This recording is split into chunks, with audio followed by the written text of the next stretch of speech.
Muito bom, né? Parece uma meditação simples, né? Invocação dos raios, mas dizem que quando Deus criou o mundo, criou através do sentido das cores, e cada cor uma invocação para a criação do mundo. Então eu vou começar lendo um pequeno trecho inicial para eu depois falar um pouquinho. Eu escolhi um trecho bem no início, enfim, porque eu acho que faz total sentido para esse nosso momento. Mas se a gente achar que esse pulso ficou gostoso, que a gente conseguiu concentrar e meditar bastante, a gente pode manter esse ensinamento até a quarta, deixa eu abrir aqui, até a quarta que antecede o Natal. Deu um barato aqui, dá mesmo, Vi, é isso aí, tá no caminho certo, muito forte. E é engraçado, quando a gente, eu tinha um grupo de meditação que a gente fazia bastante técnicas de despertar os cílios, né? Mas quando chegava essa época que a gente fazia invocação para Cristo, era imbatível, né? A gente podia saber invocar todos os deuses, mas quando a gente invocava a energia crística, era sempre um chororô, a gente sempre ficava muito emocionado com essa presença. É engraçado, né? É uma força. Então, vamos lá. Então, quem não conhece o livro é esse daqui, As Cartas de Cristo. É um livro muito bom, não é um livro para ficar lendo, pegar e ficar lendo, é um livro para ler a primeira carta e parar, fecha, medita, e depois de um tempo, você pega ele de novo, tá? Então, eu tô na primeira carta, porque eu não sabia se vocês já tinham, de alguma maneira, entrado em contato com isso. Mas eu sei que parece que tem até a terceira carta, tem em PDF na internet, tá? Então, vamos lá, ó. Eu peguei uma parte que dizia assim: infecção mental contagiosa, glorificada na literatura, no cinema e teatro, espalhando-se pelo mundo todo, criando uma consciência humana, global, similar à delas mesmas, expressada nos excessos sexuais, violência e perversões. Esta infecção mental primeiro se manifesta como formas egocêntricas de viver e na criação de engenhos tecnológicos que têm gerado sérios distúrbios na saúde, mudanças climáticas, diminuição de safras, degradação do meio ambiente, extinção dos seres vivos e o massacre de populações inteiras de seres humanos. A infecção mental se manifesta na personalidade humana como um comportamento desviado e destrutivo, com o consumo de drogas, com excessos abomináveis de crueldade e de depravação, operações mafiosas e excessos sexuais. Deste modo, um círculo vicioso de atividades malignas e de perversão, deixa eu abrir aqui, e de perversão de pensamentos e atos está sendo criado pelos magnatas do entretenimento e da mídia. O propósito disto é capturar o interesse pessoal de um público egocêntrico. Primeira parte de hoje. Vou ler outra, tá?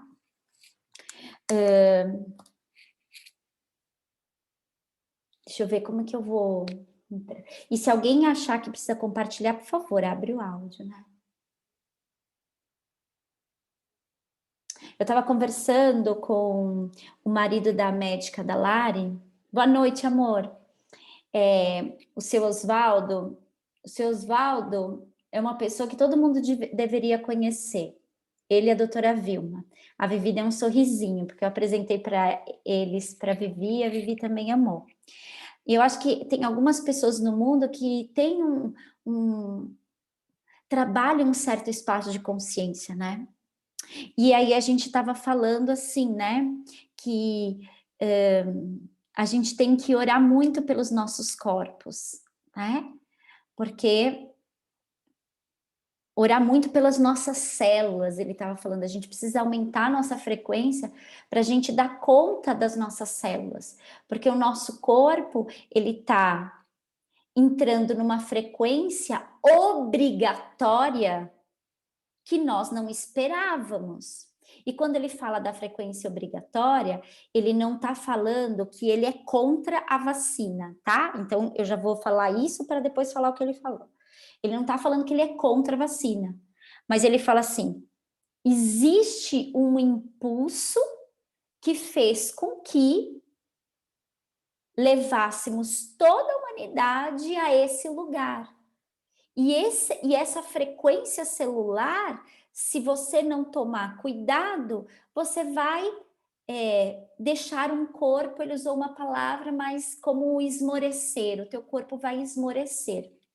E aí ele falou assim, eu percebi ter emagrecido demais, né? Depois de ter tomado as vacinas, assim como outras pessoas, teve processos psicológicos difíceis, mas ele falou, num contexto geral, não tem o que fazer, é isso, temos que tomar vacina. Não estou falando de coisa política, hein? Pelo amor de Deus, tá? Estou falando de Jesus, calma aí que eu já vou entrar nesse lugar.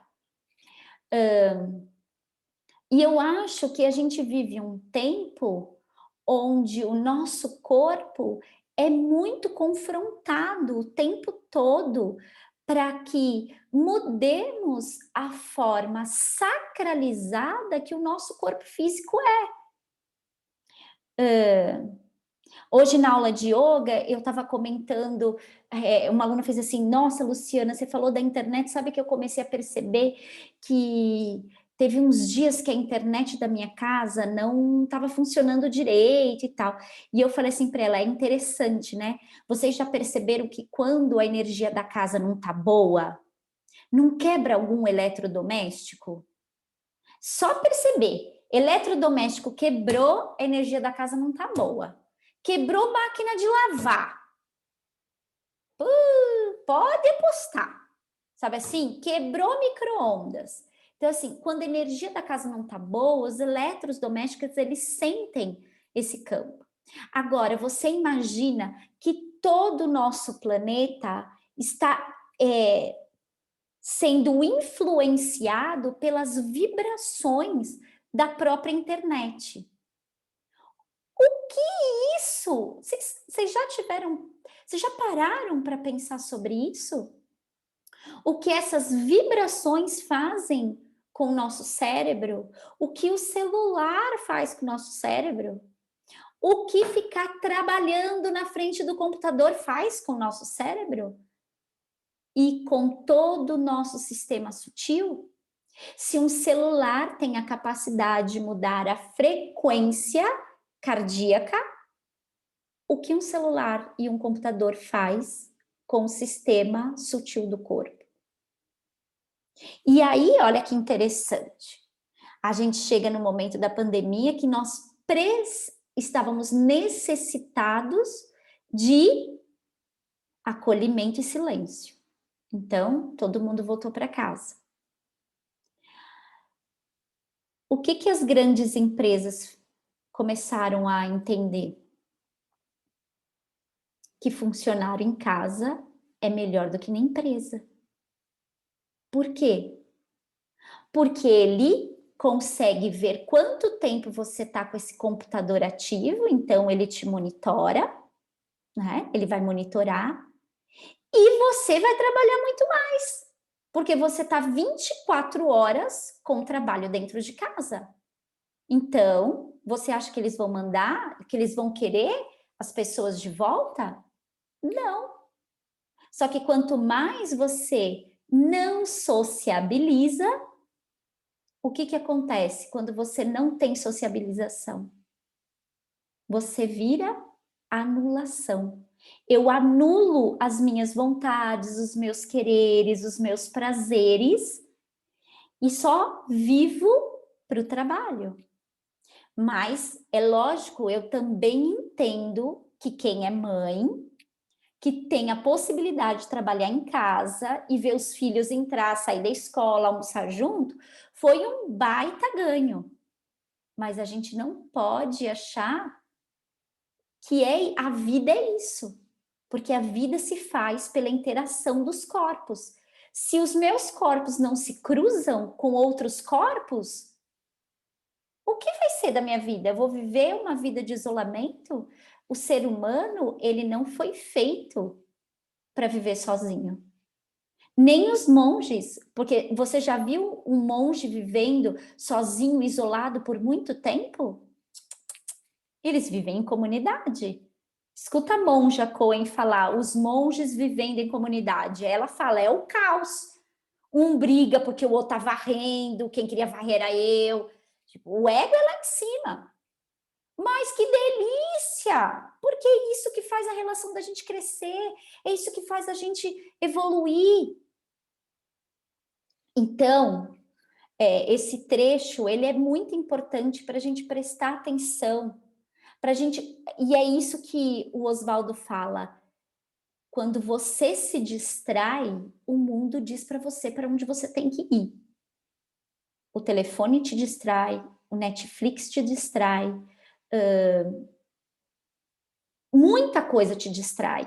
A bebida distrai, a comida distrai, o doce distrai, o papo furado distrai. Agora é simples. Quantas pessoas na sua vida, quando vocês sentam, vocês conseguem falar de coisas profundas? E quantas vezes no dia você fala de coisas profundas? E quantas vezes no dia você fala sobre futilidade? Agora faz uma balança aí no mês. Quanto de futilidade eu ocupo a minha consciência e o quanto de alimento para o meu corpo e para os meus planos e corpos eu estou dando? É uma boa reflexão. Então, quando a gente percebe, por exemplo, que a gente não consegue olhar para o nosso interior, nós deixamos sem, bom, vou até reforçar minha frase.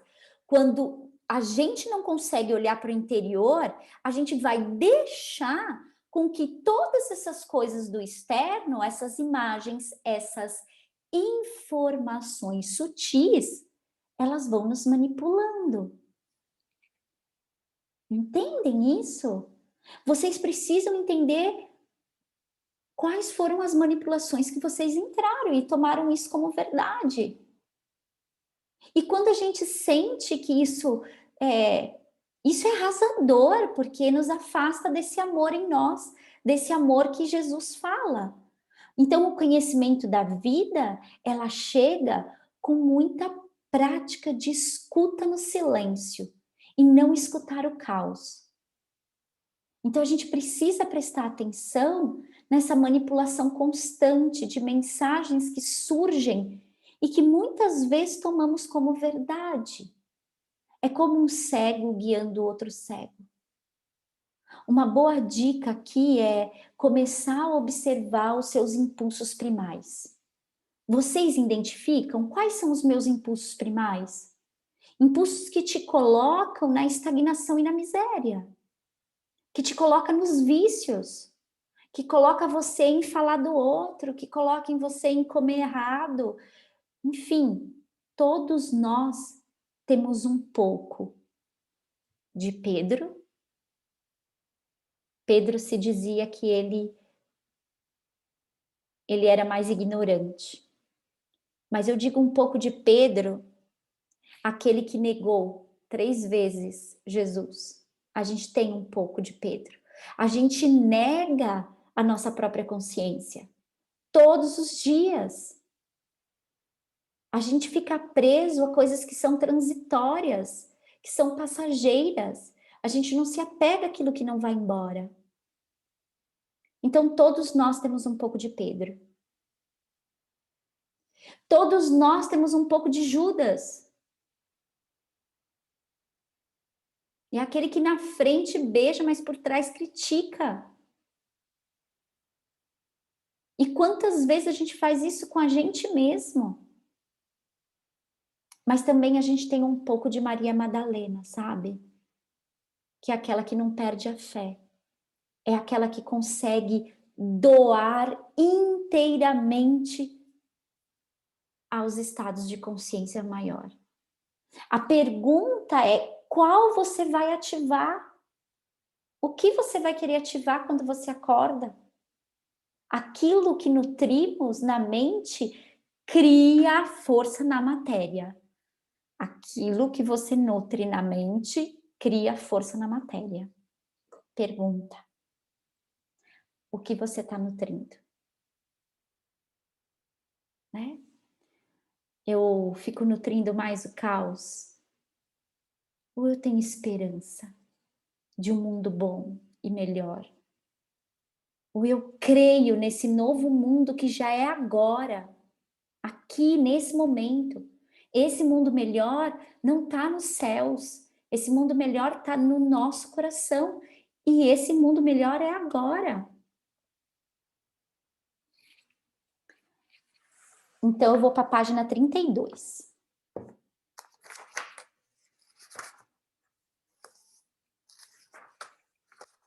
Amor fraternal. Com toda a força da alma, coração e mente, minuto a minuto, em sua vida diária, para combater as forças destrutivas da consciência global, a humanidade deve fazer muitos esforços para mover-se rapidamente para o próximo estágio de desenvolvimento. Deve-se ser amplamente aceito que existe uma visão mais elevada das coisas e que é preciso esforçar-se para introduzi-la na vida diária. É somente alcançando essa visão mais elevada que o mundo físico será resgatado da total aniquilação. Mas o que a gente faz quando a gente vê algo que a gente acha que é muito ruim? A gente deixa mais ruim ainda, porque a gente vai colocar o peso da nossa frustração, do nosso medo, enfim. Então a gente precisa ter uma visão fraternal das coisas. A gente precisa abrir espaços de uma consciência mais elevada. A nossa fé, se é, escuta que eu vou falar. Poucas pessoas têm fé, porque fé não é uma emoção que vem e vai. Fé é um estado de consciência. É quando eu olho para algo que não está bom e posso ver aquilo que vai bem.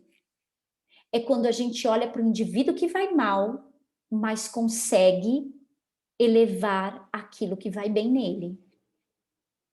É olhar para o belo, para o bom e para o sagrado. Consciências de Deus.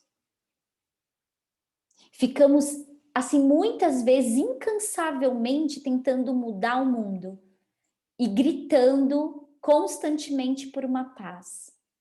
Se gritasse, resolvesse, os discípulos de Gandhi teriam mudado o mundo. Mas eles deixaram um grande ensinamento: a mudança em nós mesmos. A mudança, ela é individual e depois ela pode ser global. Então, enquanto eu não estou no meu melhor lugar, eu não posso exigir nada de ninguém. E aí eu lembro da cena quando Jesus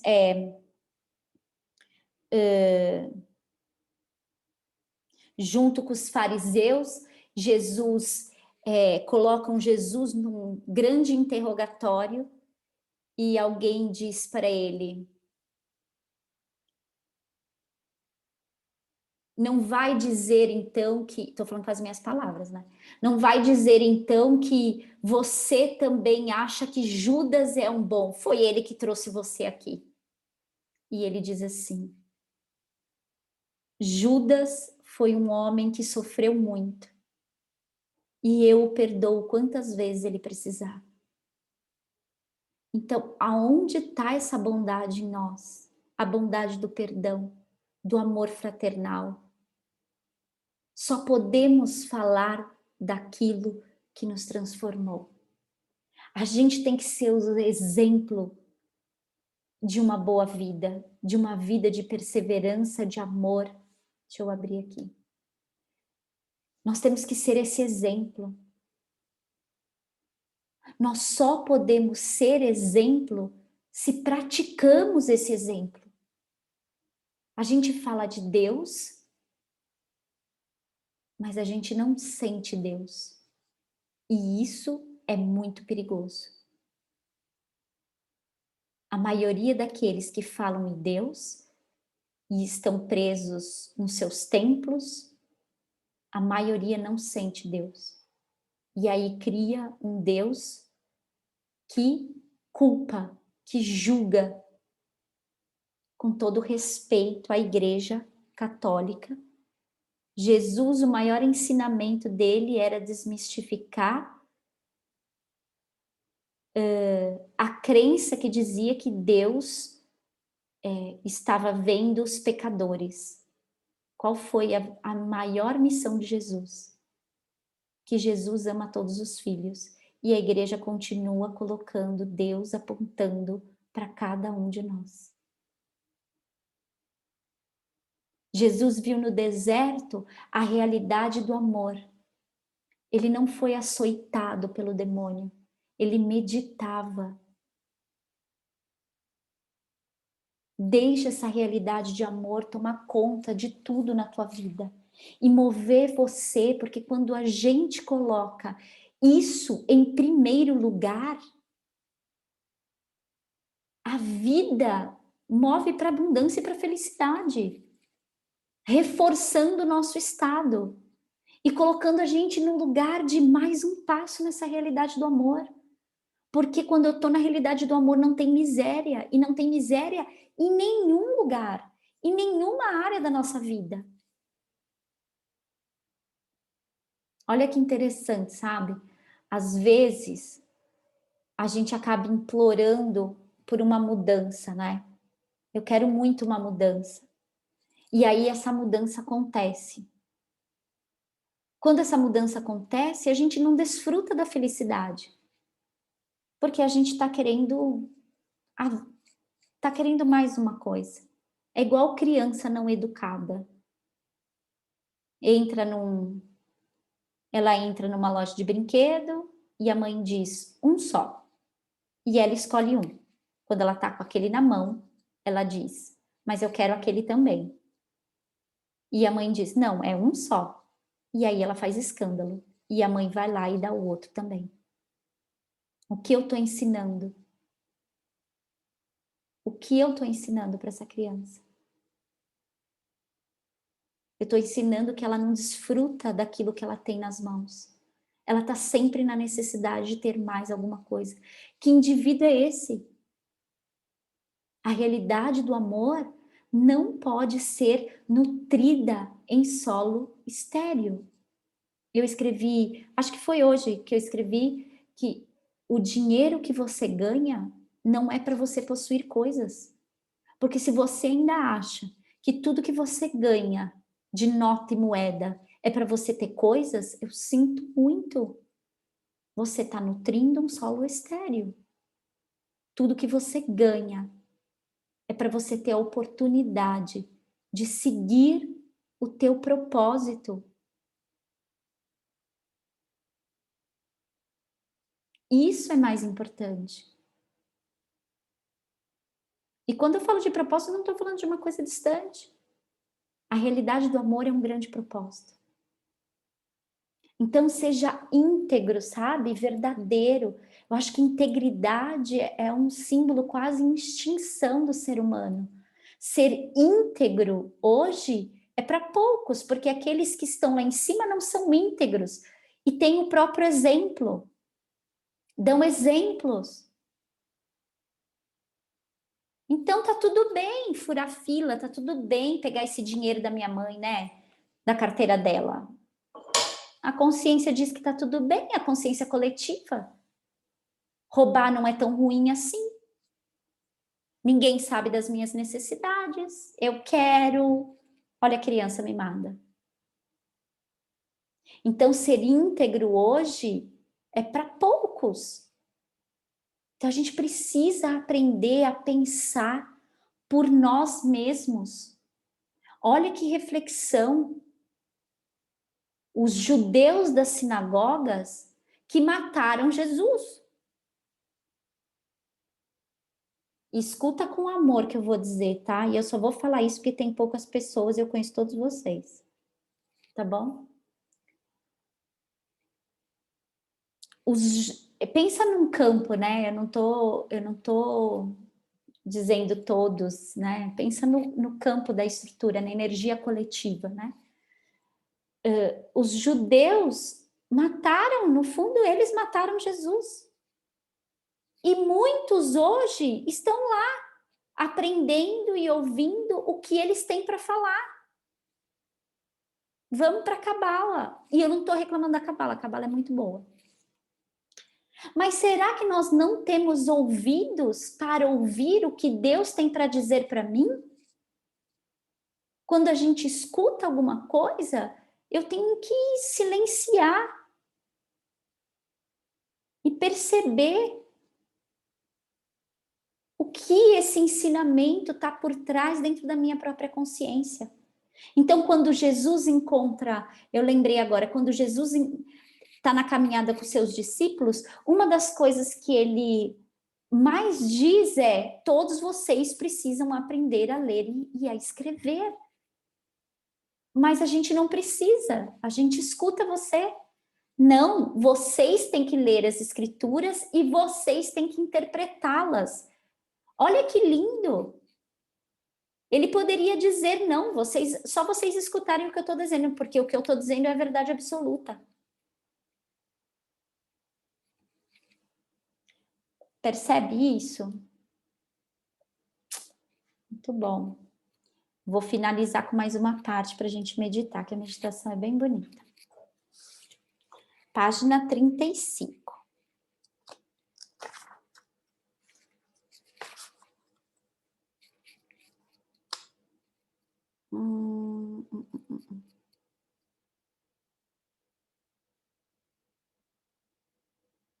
Vou pular, tá? Decidi que eu vou pular. Porque eu acho que tem uma parte que eu quero ampliar ela, porque eu acho ela muito boa. E essa é a primeira carta. Quando eu li a primeira carta... esse livro chegou para mim, sei lá, há 20 anos atrás. Ninguém falava desse livro. Tanto que esse livro não vendia. Você tinha que pedir de fora, sei lá, era uma mulher que conseguiu fazer no Sul, não vendia. Esse livro foi o livro que eu falei, nossa, acho que eu sou capaz de amar Jesus agora. Porque o Jesus que eu conhecia era o Jesus da Igreja Católica, e eu não gostava, né? E aí, quando eu li a primeira carta, nossa, eu fiquei eu chorava compulsivamente, e foi através desse livro que eu falei, nossa, agora eu consigo entender quem é Jesus. Mas então eu vou ler esse trecho, que fala assim: minha juventude e as experiências no deserto. E diz o seguinte: eu nasci na Palestina. Minha mãe estava convencida de que eu era o Messias. Ao contrário da crença popular, eu não era uma criança santa. Aos 12 anos, levaram-me até o templo para ser entrevistados pelos sumos sacerdotes, para que se determinasse se eu estava pronto para iniciar o treinamento religioso judeu. Fui rejeitado por ser demasiado teimoso. Amargamente decepcionada, minha mãe me levou para casa e fez o seu melhor para criar-me na santidade, que marcou o seu próprio comportamento em todos os momentos. Aquela era uma tarefa impossível, já que eu era, acima de tudo, um individualista de comportamento indisciplinado. Fiquei ressentido com as orientações da minha mãe e sua tentativa de disciplinar-me. Como jovem, tornei-me impossível de controlar, um verdadeiro rebelde. Eu era. Rejeitei a adesão incondicional de minha mãe, a fé e as tradições judaicas, preferindo o riso às atitudes hipócritas. Recusei-me a aprender um ofício que me confinasse à rotina. Escolhi misturar-me com todo tipo de gente das classes mais desfavorecidas, bebendo com eles, conhecendo prostitutas e me divertindo, conversando, discutindo, rindo e sendo um ocioso. Quando precisava de dinheiro, ia trabalhar nos vinhedos por um dia ou dois, ou fazia trabalhos que me pagassem o suficiente para comer e beber, proporcionando-me o lazer que desejava. Apesar de todos os meus defeitos como ser humano, minhas atitudes descuidadas e indolentes, minha obstinação e determinação egocêntrica para pensar minhas próprias ideias sem me impor com que os demais pudessem pensar a meu respeito. Eu tinha uma profunda preocupação com as pessoas. Eu era profundamente emocional. Em palavras atuais, eu seria chamado de hiperreativo, hipermotivo. Tinha um coração caloroso, compassivo e empático. A presença da doença, da aflição e da pobreza me comoviam profundamente. Era um acirrado defensor daqueles que você chama de desamparados. Poderia-se dizer que eu era gente do povo. Vivia muito perto dele em um espírito de companheirismo, escutando suas aflições, compreendendo e me importando. É importante entender minhas verdadeiras origens e características na juventude, pois foram os estímulos que me incitaram, empurraram, impulsionaram e finalmente em ser o Cristo. O que mais fortemente detestei e combati foi a miséria, a doença e a pobreza que vi ao meu redor. Isso me enfureceu e me tornei estridente e apaixonadamente zangado por ver as pessoas maltrapilhas, magras e famintas, doentes e aleijadas, sendo cruelmente intimidadas pelos líderes judeus, que as sobrecarregavam com leis e práticas sem sentido, ameaçando-as com punições de Jeová, caso não obedecessem. Declarei a todos os que poderiam escutar-me que aquelas pobres pessoas já suportavam o suficiente para também serem esmagadas por medidas sem sentido e restritivas do prazer. Qual era a razão de viver se não nascíamos para ser felizes? Recusei-me a acreditar em um Deus justo, segundo a tradição judaica. As advertências bíblicas proféticas sobre o julgamento e cólera de um Jeová contra as pessoas me indignavam. Apesar de tudo, pessoas são pessoas, fazendo o que sua natureza humana se impulsionava a fazer. Nasceram pecadoras, então, por que deveriam ser julgadas e condenadas a levar uma vida de sofrimento e pobreza por não terem cumprido os 10 mandamentos? Qual era o sentido das tais afirmações? Para mim, essa crença judaica representava um Deus ilógico e cruel, e eu não queria nada com ele. Parecia para mim que se existia tal divindade, então o homem estava condenado à miséria eterna. Está acabando. A simplicidade e liberdade que encontrei nas encostas das colinas, nas planícies, nos lagos e montanhas, refrescaram meu espírito interior e aquietaram minha cólera que murmurava contra o Deus judeu. Assim, neguei-me a acreditar em qualquer palavra do que os anciões judeus tentavam ensinar-me. No entanto, lá pelos 25 anos de idade, uma nova linha de questionamento tomou conta dos meus pensamentos. Enquanto eu caminhava sozinho pelas colinas, cada vez mais com frequência, minha rebeldia foi aos poucos sendo substituída por uma ânsia que me consumia de saber e compreender a verdadeira natureza daquilo, que sem dúvida nenhuma devia inspirar e respirar por meio da criação. Revisei meu estilo de vida e percebi quanto sofrimento minhas ações causavam à minha mãe e muitas outras pessoas. Embora eu sentisse profunda compaixão pelos fracos e sofredores, minha natureza rebelde havia me levado a um comportamento egoísta e sem consideração para com a minha família. O amor subjacente por ele brotou em mim e me percebi igualmente rebelde contra o meu comportamento interior. Escutei falar do João Batista e do trabalho que fazia entre os judeus, que vinham até mesmo de Jerusalém para ouvir suas palavras. Decidi visitá-lo para que me batizasse. A caminho do Rio Jordão, senti-me muito entusiasmado com a possibilidade de ser batizado, de começar uma nova vida. Eu sabia que, apesar do meu emocionalismo indisciplinado, também tinha nascido com uma inteligência aguçada e com um dom para debate inteligente e persuasivo, o qual eu tinha usado caprichosamente e de forma negativa, levando as pessoas a desenfreadas discussões. Eu havia jogado fora o meu talento em troca de uma vida de egoísmo, preguiça e prazer. Com o resultado, havia perdido todo o respeito dos demais e nem eu mesmo me respeitava mais. Pela primeira vez, isto me pareceu intolerável. Ocorreu-me que no futuro eu poderia e deveria empenhar-me em meus dons naturais para um melhor uso.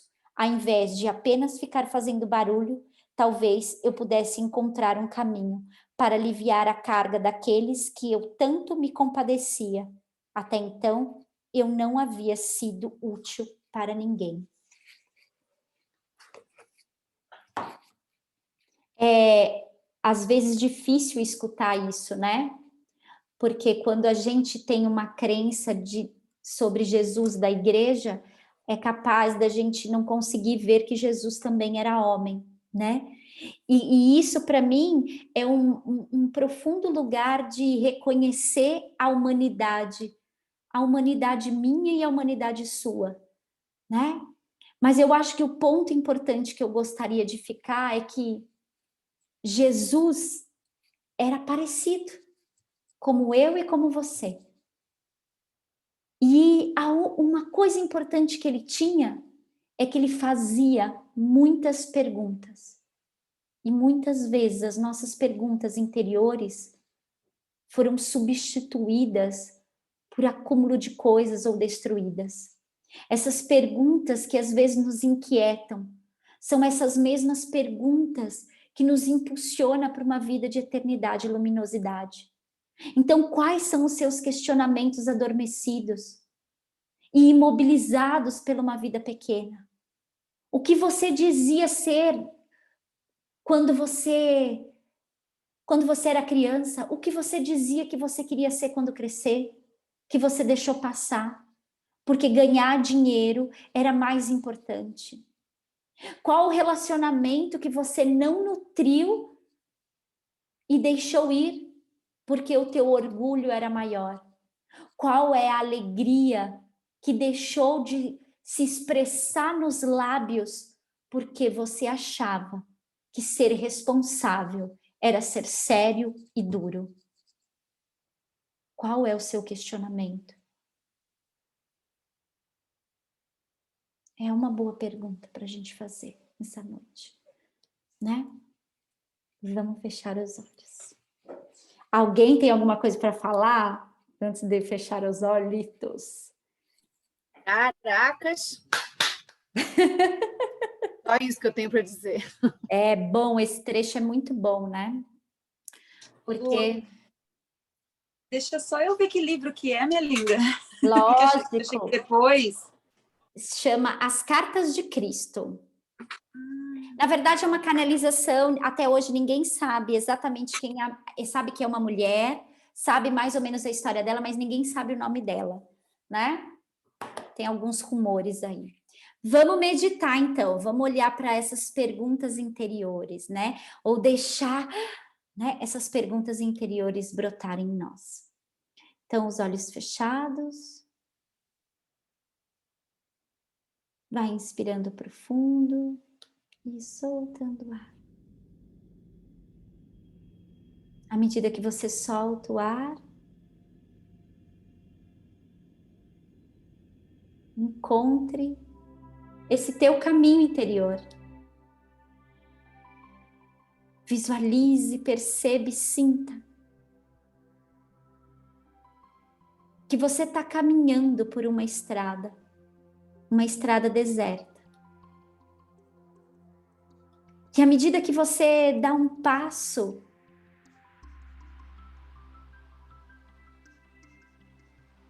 você vai sentindo teu coração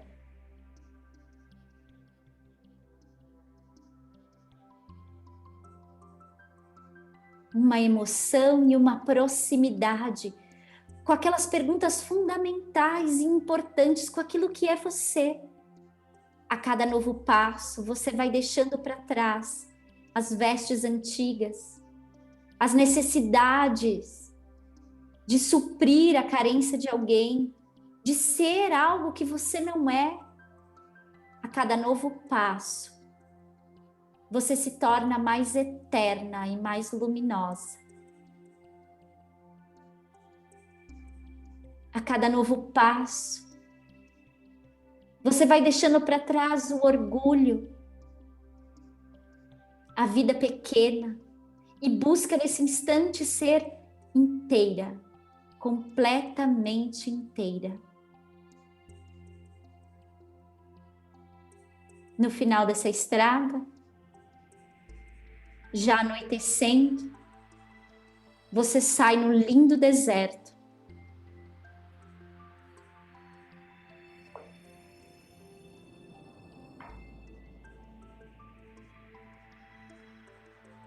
E vindo de longe, você pode avistar o Mestre Jesus,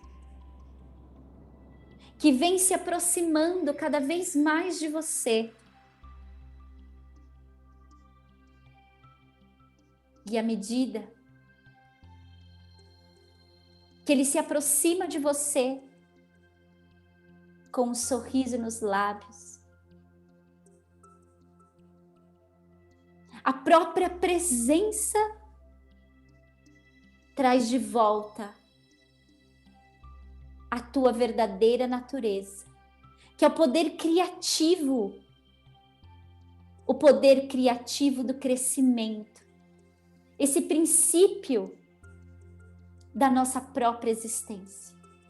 Ao se aproximar e sorrir para você, ele traz o poder criativo da nutrição, o alimento da alma. Ele traz o poder criativo da cura, trazendo-lhe conforto individual. Ele traz para você o poder criativo da proteção. E é nesse abraço que a tua alma se encaixa. É nesse abraço que todas as dores se desfazem. É nesse abraço que o mundo se revela. É nesse abraço que a mente criativa divina é acessada. É no abraço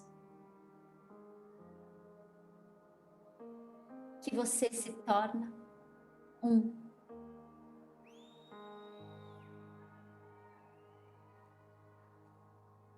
Mantenha alguns instantes sendo acolhida nesse abraço.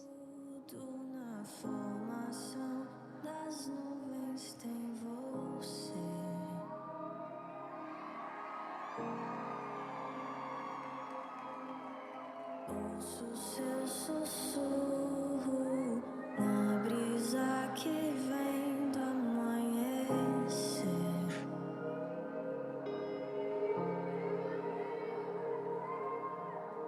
Na dança do mar, ouço a sua voz ecoar. E ao seu soprar, posso ver criar a vida.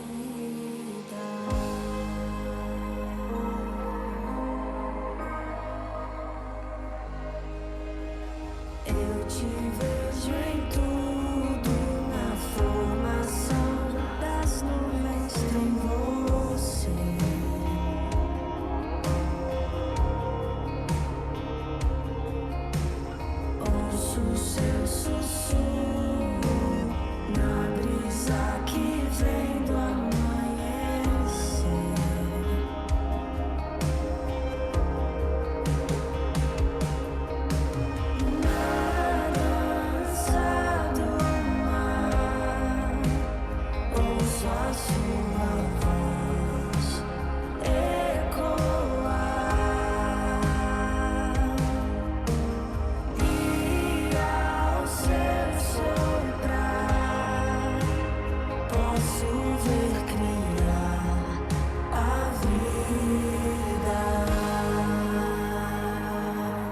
agradeça a sua própria vida.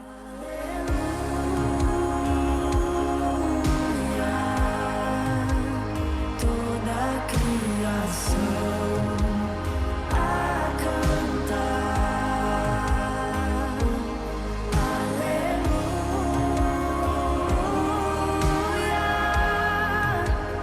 Toda a criação te louva, aleluia.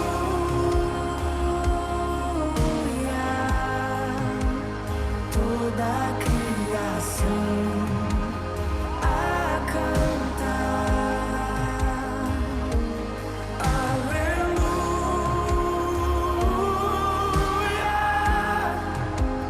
Toda a criação te louva.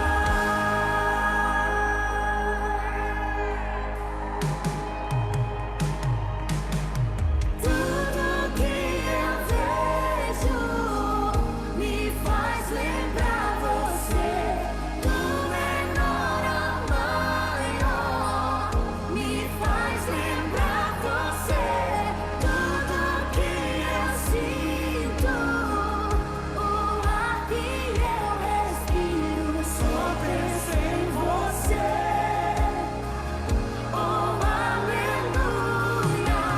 Tudo que eu vejo me faz lembrar você, do menor ao maior, me faz lembrar você. Tudo que eu sinto, o ar que eu respiro, só penso em você. Oh, aleluia,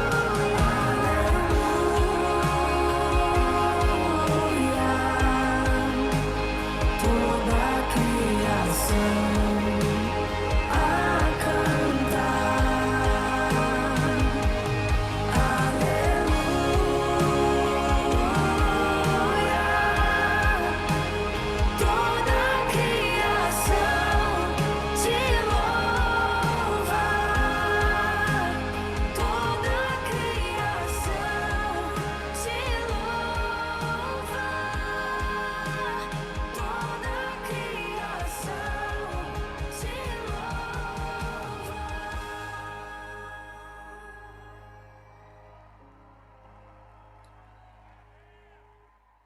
Pai nosso, que estais no céu, santificado seja o teu santo e sagrado nome.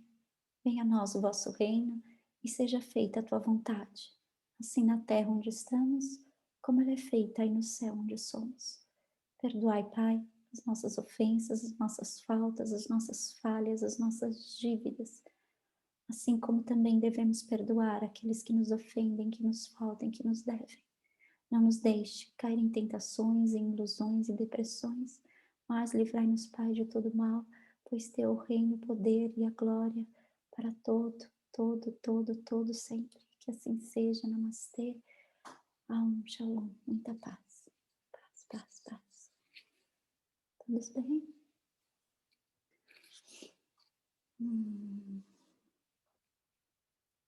Todos bem? Muito bom. Muito bons sonhos. Tá todo mundo assim, ó, se enxugando. Espero que vocês tenham gostado. Se vocês acham que a gente tem que manter esse fluido na energia crística, vocês mandam uma mensagem e a gente lê mais uns pedacinhos até chegar próximo do Natal, tá bom? Beijos estalados, bons sonhos, viu? Beijo, Lu, obrigada. Eu que Obrigada, boa agradeço. noite. Boa Boa noite. noite. Boa noite. Obrigada, Lu. Beijo. Tchau, beijo. Adorei Tchau. muito. Ai, também.